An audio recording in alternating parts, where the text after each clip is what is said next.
Our first topic from the neurological disorders pediatrics is about the meningitis. जिसमें first of all we'll discuss about the pyogenic meningitis. So first of all, what is meningitis? Meningitis is defined as inflammation of membranes surrounding the brain and the spinal cord. जो membranes होती हैं जिन्होंने brain और हमारे spinal cord को cover किया होता है, अगर उनकी इन्फ्लेमेशन हो जाए उनको कहते हैं मेनिंजाइटिस, क्योंकि उन मेम्ब्रेन्स का नाम होता है मेनिंजिस. तो inflammation of the membrane surrounding the brain and the spinal cord, जिसमें we have dura mater, arachnoid and pia maters. These are the meninges. Meningoencephalitis क्या होगा कि inflammation of both meninges and the cortex of the brain. तो इसको कहते हैं मेनिंजो encephalitis. ठीक है, अगर मेनिंजिस के साथ साथ ब्रेन का कॉर्टेक्स भी इन्वॉल्व हो जाए सो फिर उसके अंदर हम इनकेफेलाइटिस जो है वो ऐड कर देते हैं. फिर हम बात करें कि इसका इंसिडेंस क्या है. तो जो हमारा बैक्टीरियल मेनिंजाइटिस होता है वो किसी भी एज में हो सकता है, लेकिन मोस्ट कॉमन जो बैक्टीरियल मेनिंजाइटिस होता है वो इन्फेंसी में होता है. और इन्फेंसी में भी कब? 6 to 12 मंथ्स के अंदर, जब बच्चे पैदा होते हैं तो उसके पहले साल के अंदर. और पहले साल के भी अंदर कब बताया? 6 months to 12 months. और ज़्यादातर कौन से लोग बच्चे इफ़ेक्ट होते हैं? मेल ज़्यादातर आपके पास आते हैं. और मोस्ट केसेस जो आते हैं, मोस्ट केसेस ठीक है, वो 1 month to 5 years of age में आते हैं. ओवरऑल अगर हम बात करें, वैसे तो पहले साल में कॉमन है, लेकिन मोस्ट केसेस जो आपके पास आते हैं वो 5 years ऑफ एज तक के आते हैं. 1 month जब बच्चा पैदा हुआ उसके पहले महीने, मतलब न्यूनेट के बाद, न्यूनेट बनने के बाद, ख़त्म होने के बाद, और 5 years ऑफ एज तक. और अगर हम इसको ट्रीट नहीं करते तो विद इन आवर्स बच्चे की जो है वो डेथ हो सकती है. तो ये बात आ जाती है सबसे पहले कि किस में कॉमन है, कितनी ईयर्स में कॉमन है मेनिंजाइटिस, और इसके अलावा कौन से जेंडर में कॉमन है. फिर हम बात करते हैं पैथोजेनेसिस की. सो पैथोजेनेसिस की बात करें तो इसमें सिंपली ये आपको बताएंगे कि हमारे जो ऑर्गेनिजम्स होते हैं वो हमारे मेनिंजेस तक किस तरह पहुंच जाते हैं और वहाँ पे इन्फ्लेमेशन कॉज कर देते हैं. तो वो बताते हैं कि 3 तरह से होता है, 3 तरह से वो हमारे मेनिंजेस तक पहुंचते हैं. एक ब्लड के थ्रू जा सकते हैं जिसको हम कहते हैं हेमाटोजेनस स्प्रेड. एक अगर करीब ही कोई जो है ना इन्फेक्शन का सोर्स हो, जिसको कहते हैं कंटेजियस सोर्स अगर हो तो वहाँ से जा सकते हैं. या फिर हो सकता है कि एनाटमिकल कोई डिफ़ेक्ट हो जाए, कोई डिफ़ेक्ट हो जाए एनाटमी में. तो 3 तरह से जो है हमारे ऑर्गेनिजम्स जो हैं वो ब्रेन और मेनिंजेस तक पहुँचते हैं. First of all is blood, second one is the contagious source of infection, and third one is anatomical defect. So first of all is कि ब्लड के थ्रू कैसे फैलेंगे. ब्लड के थ्रू फॉर एग्ज़ाम्पल किसी को ना इन्फेक्शन हुआ था heart walls का, जिसको क्या कहते हैं? Infective endocarditis. और वहाँ से क्या हुआ कि वो जो हार्ट वॉल्स के ऊपर बैक्टीरिया बैठे हुए थे वो ब्लड में एंटर हुए, और ब्लड से वो कहाँ चले गए? मेनिंजेस में. ऐसे हो सकता है. या ये हो सकता है कि किसी को लंग्स के अंदर इन्फेक्शन हुआ हुआ था, निमोनिया हुआ था, और वहाँ से वो ब्लड में गया और ब्लड से कहाँ चला गया? मेनिंजेस में. या फिर ये हो सकता है कि किसी को जो है वेन के अंदर कोई जो हमारी वेन्स हैं, ठीक है, वहाँ पे इन्फेक्शन हुआ था, लाइक उसको थ्रोम्बोफ्लेबाइटिस था, जो सुपरफिशियल होती हैं वेन्स वहाँ पर. तो वहाँ से क्या हुआ कि वो इन्फ्लेमेशन, इन्फेक्टिव ऑर्गेनिज्म जो है वो ब्लड से जो है मेनिंजेस में चला गया. So first of all is haematogenous spread. अब दूसरा क्या मैंने आपको बताया कि contagious source of infection. Contagious source of infection for example वो कहते हैं बिल्कुल करीब ही, मेनिंजेस के बिल्कुल करीब जो है ना इन्फेक्शन था. तो करीब वाला जो इन्फेक्शन है, फॉर एग्जांपल साइनसेस जो है हमारे, साइनसेस हैं, मैक्सिलरी साइनसेस हैं, एथमॉइड हैं, स्फेनॉइड हैं, इनके अंदर कोई इन्फेक्शन हुआ था, लाइक साइनोस, इसको कहते हैं साइनोसाइटिस. तो वो बिल्कुल हमारी मेनिंजेस के पास ही है ना. साइनोसाइटिस जो है वो जो साइनसेस हैं तो वहाँ से बिल्कुल करीब से सोर्स ऑफ इन्फेक्शन है. इसी तरह मैस्टॉइड, हमारी जो बोन होती है कान के पीछे, वहाँ पे अगर इन्फ्लेमेशन थी तो उसकी कॉम्प्लिकेशन हमने देखी हुई है ईएनटी में कि इन्फ्लेमेशन ऑफ मेस्टॉइड जो है उसके अंदर मेस्टॉइडाइटिस की वजह से मेनिंजाइटिस हो गया, तो बिल्कुल करीब पड़ा हुआ है। इसी तरह अगर स्कल का जो बोन्स हैं ऑस्टियोमाइलाइटिस हुआ हुआ है उनका, तो बोन्स ऑफ स्कल बिल्कुल करीब हैं। तो कौन कौन सी चीज़ें करीब हैं? मेस्टॉइडाइटिस, साइनोसाइटिस और ऑस्टियोमाइलाइटिस ऑफ द स्कल। तो वहाँ से हमारा जो इन्फेक्शन चला गया मेनिंजेस में। फिर आते हैं एनाटॉमिकल डिफेक्ट्स।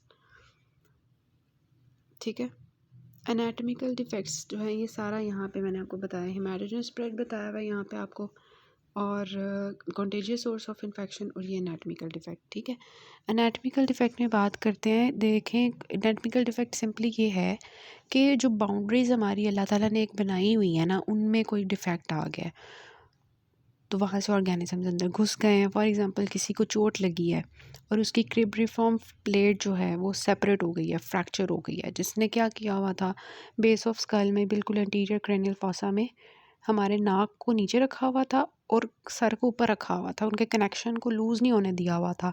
लेकिन अगर वो फ्रैक्चर हो गई है तो ऑब्वियसली उसमें से मेनिंजेस में जाके इन्फ्लेमेशन होगी। इसी तरह किसी को कंजेनिटल जो है ना, कोई एनाटॉमिकल डिफेक्ट रह गया हुआ था, बच्चे की बना ही नहीं हुआ अल्लाह ताला की तरफ से ही, तो रिकरेंट मेनिंजाइटिस बच्चे को हो रहा होगा, तो हम सोर्स ऑफ डिफेक्ट जो है उसको ढूंढेंगे। उसके बाद अब होगा क्या कि जब एनाटॉमिकल डिफेक्ट से या किसी भी तरह से जो है वहाँ पे आ गए बैक्टीरिया, मैंने आपको बताया कि इस तरह से आ रहे हैं बैक्टीरिया, वहाँ पे आ गए, तो अब फर्दर क्या होगा? अभी तक हमने बैक्टीरिया को अंदर पहुँचाया हुआ है अब फर्दर क्या होगा कि वहाँ पर आ जाएंगे हमारे हमारे जब बैक्टीरिया आ जाएंगे, ये हमारे बैक्टीरिया हैं फॉर एग्जांपल। ठीक है, बैक्टीरिया मैंने आपको बताया किस तरह से मेनिंजेस में एंटर हो गए हैं, ये हमारे बैक्टीरिया हैं। इनके गिर्द क्या आ जाएंगे? पॉलीमॉर्फ्स। ठीक है, पॉलीमॉर्फ्स जो हैं वो आ जाएंगे, हमारे जो सेल्स हैं, मैक्रोफेजेस हैं एक्सेट्रा, पॉलीमॉर्फ्स आ जाएंगे और वहाँ पे फाइब्रिन आके इकट्ठी हो जाएगी। ठीक है, और जब ये वहाँ पे बैक्टीरिया भी हैं, वहाँ पे पॉलीमॉर्फ्स हैं, वहाँ पे फाइब्रिन है, अल्टीमेटली वहाँ पे इन्फ्लेमेटरी कास्केड जो है वो एक्टिवेट हो जाएगी। मेनिंजेस जो हैं फिर वहाँ पे हमारी इन्फ्लेमेशन की वजह से इन्फ्लेम्ड हो जाएंगी, और मेनिंजेस के अंदर क्या जमा हो जाएगा, जब वो जो वेसल्स होंगी उनमें से सारा मटीरियल जो है वो बाहर आना शुरू हो जाएगा, फ्लूइड उसको कहेंगे, एक्सुडेट बाहर आ जाएगा। जब एक्सुडेट बाहर आएगा, मेनिंजेस इन्फ्लेम होंगी, तो आपको लगता है वहाँ पे जो क्रेनियल नर्व्स पड़ी हुई हैं वो डैमेज होना शुरू हो जाएंगी, और फिर जब क्रेनियल नर्व्स डैमेज हो जाएंगी तो बंदे के अंदर, बच्चे के अंदर क्या होगा? परमानेंट न्यूरोलॉजिकल डैमेज आना शुरू हो जाएगा। इसके अलावा क्योंकि वहाँ पे इन्फ्लेमेशन है, और इन्फ्लेमेशन में आपको पता है एडिमा हो जाता है, तो सेरिब्रल एडिमा हो जाएगा। जब ब्रेन में एडिमा हो जाएगा तो वो प्रेशर देगा किसके ऊपर? वेंट्रिकल्स पे, तो वेंट्रिकल्स का साइज़ जो है वो छोटा हो जाएगा। तो क्या हो रहा है? Outpouring of polymorphs and fibrin हो रही है, इन्फ्लेमेटरी कास्केड एक्टिवेट हो रही है, मेनिंजेस इन्फ्लेम हो रही हैं, और वहाँ पे एक्सुडेट कवर हो गया। दिस में damage the cranial nerves leading to permanent neurological damage, cerebral oedema and reduced size of ventricles. ठीक है, अब ये जो हमारा होता है ना जो है एक्सुडेट, ठीक है, यहाँ तक अभी हम पहुँचे हैं। ये अब जो एक्सुडेट होता है ये ज़्यादातर हमें किस में मिलता है? न्यूमोकोकल मेनिंजाइटिस में, और मोस्टली कहाँ होता है? फ्रंटल बोन्स में और वर्टेक्स में। ये इंपॉर्टेंट पॉइंट है कि आपको ये एक्सुडेट जो है वो किस मेनिंजाइटिस में सबसे ज़्यादा मिलता है? न्यूमोकोकल मेनिंजाइटिस में। और वो आपको किस साइट पे ज़्यादा मिलता है? फ्रंटल लोब्स के ऊपर और वर्टेक्स, जो बिल्कुल ऊपर वाला हिस्सा होता है ना ब्रेन का, वहाँ पे आपको मिलता है। तो अब जब ये सारा कुछ होना शुरू हो जाएगा तो अब हम फर्दर क्या पढ़ते हैं कि मेनिंजियल साइंस आना शुरू हो जाएंगे। ठीक है, मेनिंजियल साइंस आना शुरू हो जाएंगे जब वहाँ पे जो हमारी स्पाइनल नर्व रूट्स हैं उनकी इन्फ्लेमेशन होगी। फिर और क्या होगा? मेनिंजियल साइंस आएंगे और क्या होगा? मेनिंजियल साइंस के अलावा क्योंकि हमारी जो है, एक तो हमारी स्पाइनल नर्व रूट्स अफेक्ट्स हो रही है ना, स्पाइनल नर्व रूट्स जब वो अफेक्ट होंगी तो उसकी वजह से मेनिंजियल साइंस आएंगे। जब हमारे जो हैं पेरिफेरल नर्व्स इन्वॉल्व होंगी, पेरिफेरल नर्व्स इन्वॉल्व होंगी तो उसकी वजह से सेंसरी और मोटर डेफिसिट आना शुरू हो जाएगा। ठीक है, जब हमारी जो है इन्वॉल्व होंगी वो वाली नर्व्स, क्रेनियल नर्व्स इन्वॉल्व होंगी तो पेशेंट को क्या होगा, अगर एट्थ नर्व इन्वॉल्व हो रही है तो क्या होगा, deafness, sensory neural hearing loss, ठीक है, मोस्ट इंपॉर्टेंट सीक्वल है, और वेस्टिबुलर डिसफंक्शन होना शुरू हो जाएगा एट नर्व की प्रॉब्लम की वजह से, और ऑप्टिक नर्व भी इन्वॉल्व हो जाएगी। ठीक है, इसके अलावा जब हमारी वेजल्स, ये अभी तक हमें नर्व्स पढ़ी हैं, कौन कौन सी, स्पाइनल नर्व्स जिसकी वजह से मेनिंजियल साइंस आ रहे हैं, पेरिफेरल नर्व्स जिसकी वजह से क्या हो रहा है, मोटर और सेंसरी डेफिसिट्स आ रहे हैं, क्रेनियल नर्व्स जिसकी वजह से जो है बंदा जो है डेफ हो गया है, और ऑप्टिक नर्व इन्वॉल्वमेंट शुरू हो गई है। इसके अलावा अगर हमारी वेजल्स इन्वॉल्व हो जाती हैं, जिन्होंने आर्टरीज़ हैं, वेजल्स हैं, जिन्होंने सप्लाई करना है हमारी ब्रेन को, तो अगर उनकी ऑब्लिट्रेशन हो जाती है वेजल्स की, ठीक है, तो उसकी वजह से क्या होगा, ब्रेन को ब्लड सप्लाई नहीं जाएगा तो ब्रेन वाला वो वाला हिस्सा नेक्रोसिस में चला जाना शुरू हो जाएगा। नेक्रोसिस होगी तो उसको हम क्या कहते हैं, ब्रेन की नेक्रोसिस हो गई है, सेरिब्रल एट्रोफी शुरू हो गई बच्चे के अंदर। ठीक है, इसके अलावा क्या होता है कि जब वो हमारी वेजल्स जो हैं उनमें उनकी इंक्रीज परमेबिलिटी होती है ड्यू टू द इन्फ्लेमेशन, और वहाँ पे एल्ब्यूमिन लॉस होना शुरू हो जाता है सबड्यूरल स्पेस के अंदर, तो क्या होता है, मतलब कि वेजल्स में से एल्ब्यूमिन निकल कर बाहर आ गई है सबड्यूरल स्पेस के अंदर, ड्यूरा के नीचे जो स्पेस है उसमें आप सोचें वहाँ पे एल्ब्यूमिन आना शुरू हो गया। क्यों? क्योंकि वेजल्स की परमेबिलिटी ज़्यादा हो गई है। तो जब एल्ब्यूमिन जो है सबड्यूरल स्पेस में एंटर हो जाएगी तो सीएसएफ की प्रोटीन ज़्यादा होगी या कम, तो सीएसएफ प्रोटीन जो है वो हमें रेज्ड मिलेगी। सीएसएफ प्रोटीन क्यों रेज हो रही है मैंने बता दिया। फिर वहाँ पे बैक्टीरिया बैठे हुए हैं, बैक्टीरिया क्या करेंगे, वो जो वहाँ पे ग्लूकोज पड़ा होगा उसको खाना शुरू कर देंगे, तो increase usage of the glucose by the host, जिसकी वजह से ग्लूकोज का लेवल क्या हो जाएगा, कम हो जाएगा। ठीक है, इसके अलावा न्यूरोनल मेम्ब्रेन्स जो हैं वो ख़राब हो गई हैं, डीपोलराइज होना शुरू हो गई हैं इन्फ्लेमेशन की वजह से। तो जब फ़जूल किस्म की, फ़जूल मतलब एवं ही जो है ना क्रेनियल नर्व्स जो है न्यूरोनल मेम्ब्रेन सॉरी, वो जो है ना डिपोलराइज होती जा रही हैं विदाउट एनी, मतलब चाहिए भी नहीं है, फ़जूल में कर रही हैं, तो उसकी वजह से क्या होता है, सीजर्स। ठीक है, तो समझ आ रही है पैथोजेनेसिस की वजह से क्लिनिकल फ़ीचर्स कैसे आ रहे हैं बच्चे के अंदर। तो ये सारा हमारा हो गया इसके बारे में कि कौन सी चीज़ इफ़ेक्ट होगी तो क्या होगा। फिर हम बात करते हैं, अगर हम क्या करते हैं, एंटीबायोटिक्स। तो यहाँ पे देखिए हमने सेरिब्रल एट्रोफी पढ़ ली, हमने जो है वो पढ़ लिया कि जो है ये हमने पढ़ लिया कि क्या होगा, इन प्रोटीन्स कैसे इंक्रीज़ हो रही हैं, हाइपोग्लाइसीमिया क्यों हो रहा है, सीजर्स क्यों हो रहे हैं, ये सारी चीज़ें हमने पढ़ ली हैं। वो कहते हैं कि जब हम एंटीबायोटिक एडमिनिस्टर करते हैं, एंटीबायोटिक जब हम देंगे बच्चे को, ऐसे बच्चे को, तो क्या होगा, उसके बैक्टीरिया जो हैं वो क्या होंगे, एंटीबायोटिक से ख़त्म होना शुरू होंगे। तो antibiotic administration leads to bacterial lysis, जिसकी वजह से क्या होगा, बैक्टीरिया जब टूटेंगे तो इन्फ्लेमेशन फर्दर ज़्यादा होगी या कम होगी, उसमें से जब बैक्टीरिया के मैटर सारे बाहर आएंगे तो हमारी बॉडी कहेगी ये तो और बैक्टीरिया की चीज़ें आ गई है, इनके अगेंस्ट और लड़ाई शुरू करो, तो इन्फ्लेमेशन ज़्यादा हो जाएगी एंटीबायोटिक देने से। ठीक है, और फर्दर हमारा सीएसएफ जो है उसकी वजह से एलिवेट होगा, जब भी इन्फ्लेमेशन ज़्यादा होगी सीएसएफ का प्रेशर ज़्यादा होगा। ठीक है, देयरफॉर हम क्या करते हैं कि जब हमारे पास पेशेंट आता है मेनिंजाइटिस का, तो उसको शुरू में ही एंटीबायोटिक्स नहीं देना शुरू कर देते, हम पहले उसका स्टेरॉइड्स देते हैं ताकि वो जो ऑलरेडी इन्फ्लेमेशन हुई हुई है वो थोड़ी कंट्रोल हो, फिर हम जब इन्फ्लेमेशन थोड़ी कम होगी तो एंटीबायोटिक्स देंगे। तो समझ आई why antibiotics are not given first before steroids, steroids पहले देंगे फिर एंटीबायोटिक्स देंगे। ठीक है, तो ये चीज़ यहाँ पे बहुत इंपॉर्टेंट लिखी हुई है कि स्टेरॉइड्स पहले देने हैं।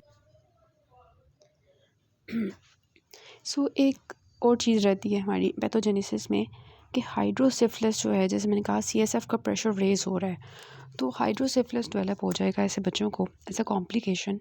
और वो कैसे कि दो तरह से हो सकता है, या तो कम्युनिकेटिंग हाइड्रोसिफिलिस हो सकता है या नॉन कम्युनिकेटिंग होता है।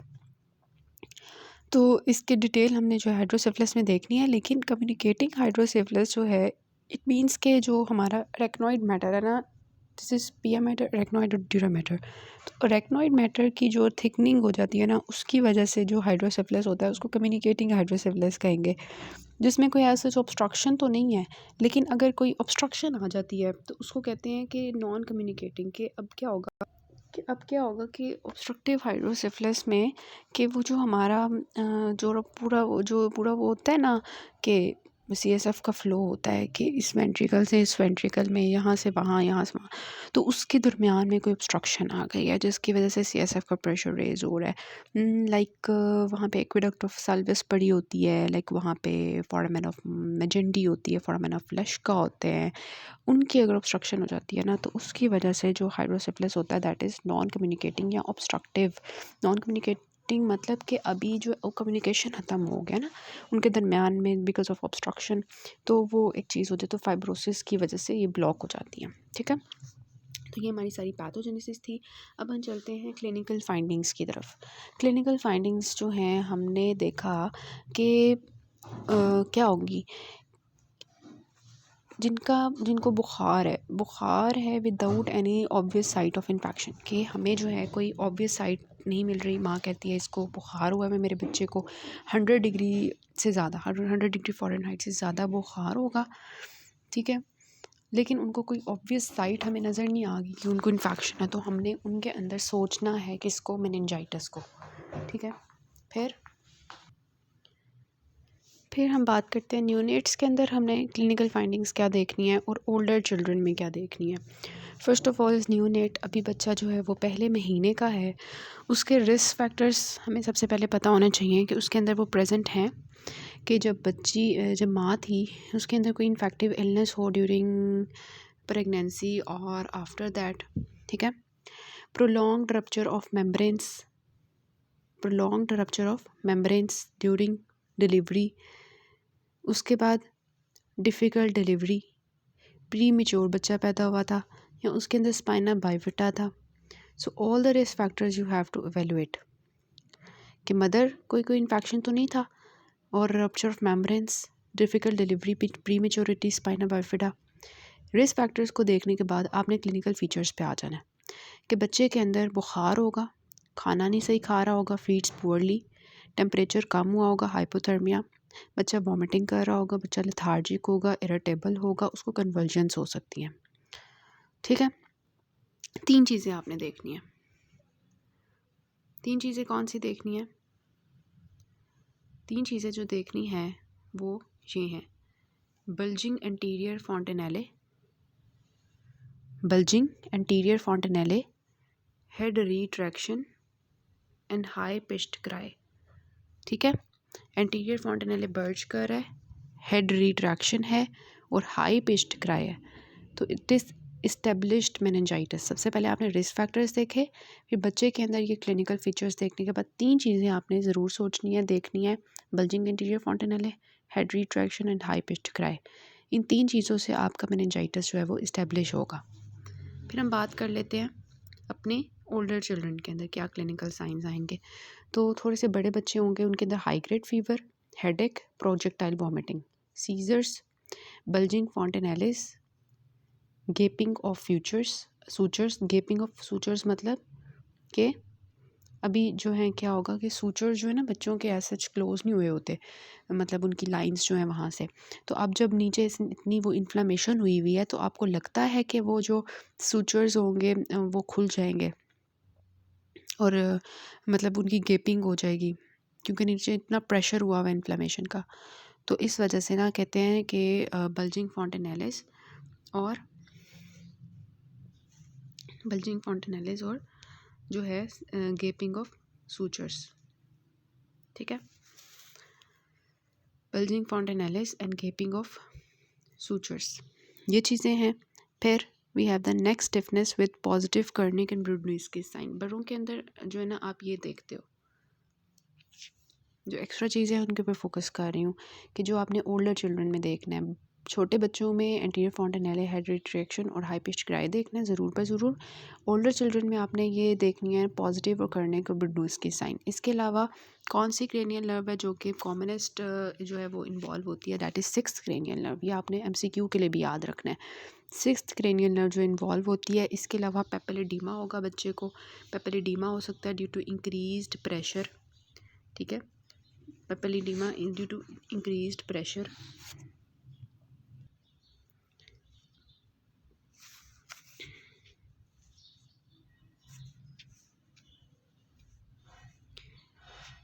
ठीक है, पेपिलिडीमा ड्यू टू इंक्रीज्ड प्रेशर। उसके बाद क्या होगा, इसके अलावा क्या होगा, hemiplegia, ataxia, comatose, semi conscious हो सकता है बच्चा। और कौन से के किसके अंदर जो है वो कोमाटोज हो सकता है बच्चा, यहाँ पे लिखा हुआ है कोमाटोज और सेमी कॉन जो होता है ना कोमाटोज, ये ज़्यादातर न्यूमोकोकल मेनिंजियोकोकल में ज़्यादा कॉमन होता है, ठीक है, न्यूमोकोकल या मेनिंजियोकोकल में। सो ओल्डर चिल्ड्रन में जो एक्स्ट्रा चीज़ें ना उनके ऊपर मैं फोकस करती हूँ कि बच्चे जो हैं जो थोड़े बड़े हैं उनमें करने के ब्रूडनीज की साइन पॉजिटिव होंगे। कौन सी क्रेनियल नर्व पाल्सिस कॉमन है, sixth cranial nerve, papilloedema, hemiplegia, ataxia. और जो पेशेंट्स जिनके अंदर न्यूमोकोकल या मेनिंजियोकोकल इन्फेक्शन हुए उनके अंदर वो कोमाटोज या सेमी कॉन्शियस भी हो सकते हैं, ठीक है। उसके बाद हमने बात करनी है कि ये बहुत इम्पॉर्टेंट है कि हमने जो है डिफरेंट तरह के होते हैं ना हमारे ऑर्गेनिजम्स जो कि इन्वॉल्व होते हैं। तो अब मेनिंजियोकोकल के अंदर जो चीज़ें हैं ना, मतलब अभी आपने कोई लैब कल्चर नहीं करवाया, आपको नहीं पता बैक्टीरिया कौन सा है, ठीक है, लेकिन आपने उसकी क्लिनिकल फीचर्स देखे। बच्चे के अंदर आपको रैश मिल रही है, ठीक है, लाइक दिस, ये आपको पिक्चर भी है बुक की, टांगों के ऊपर देखें उसको कैसे रैश मिल रही है, पर्पलिश मॉटलिंग मिल रही है, आपको पेरिफेरल साइनोसिस मिल रही है, कोमाटोज मिल रहा है बच्चा, DIC में मिल रहा है, रैपिड हार्ट रेट, हाइपोटेंशन, ठीक है, हाइपोटेंशन ये बहुत इंपॉर्टेंट है कि BP हम लेते हैं और रिकॉर्ड ही नहीं होता, इतनी ज़्यादा हाइपोटेंशन हुई होती है। ब्रीदिंग चेन स्ट्रोक होती है।